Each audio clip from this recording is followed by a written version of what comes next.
Magandang araw mga kapatid, update muna tayo mula dito sa Quezon City. Anumang oras ngayon ay darating si Pangulong Bongbong Marcos dito sa San Francisco High School sa Quezon City. Ito yung paaralan na tinupok ng apoy over the weekend. Makikita natin na yung mga classroom dito wala na, hindi magagamit kasi tingnan nyo yung sahig ko.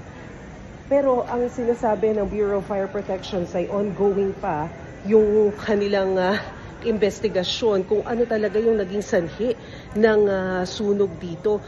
Pero isa doon sa mga anggulong tinitingnan ay kuryente. Ang sabi ng principal nila na si Ms. Marisa Rodriguez na kausap natin kanina, tinataya na mahigit 600 estudyante yung apektado sa kawalan ng mga silid na ito dito sa San Francisco. Pero hindi naman naantala yung kanilang klase kasi maigi na lang, meron pang bakanting building na pwede naman nilang gamitin na nandito rin sa compound. So doon nila inilagak yung mga estudyante para magtuloy-tuloy yung kanilang klase.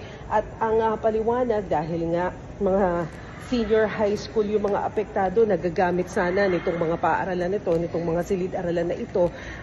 Ginawa nila, originally kasi one shift lang dapat yung mga estudyante. Pero para hindi maantala yung pagpapatuloy ng kanilang klase, ginawa nila na 2 shift yung klase sa mga senior high school.